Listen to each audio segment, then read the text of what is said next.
Fraudsters are tricking thousands of bank customers into handing over large sums of money every year, and it's money that most people never get back. The RBS Group says 70% of its customers who fall victim to a scam are not reimbursed. Almost 5,000 RBS customers were tricked by various scams between January and September this year alone. On average, they lost £13,000 each. And RBS customers are not the only ones affected. The Financial Ombudsman says in general, banks are not responsible for the fraud, which is why customers often don't get a single penny back. Our business correspondent Emma Simpson reports.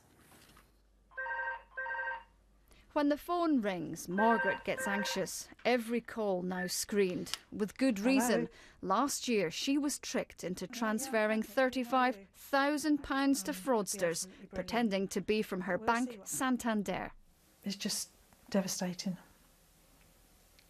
You know, you just can't imagine, you know, that money I obviously thought was safe and there for old age and for when anything happens to me, for my children. And they sounded so genuine. I say they are just so clever and so convincing with what they do.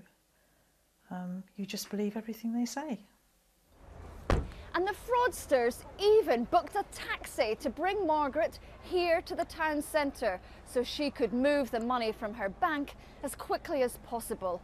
There seems little prospect of her getting any of her savings back, not least because she willingly authorised the transfer. And there are many more like her. The problem is, if there's an unauthorised transaction, then the banks will give you your money back. But if you've been scammed, you are the person who is saying, yes, please go ahead and do this transaction. It's then very difficult for the banks. Fraudsters are increasingly using the technique known as vishing. That's what happened to Margaret.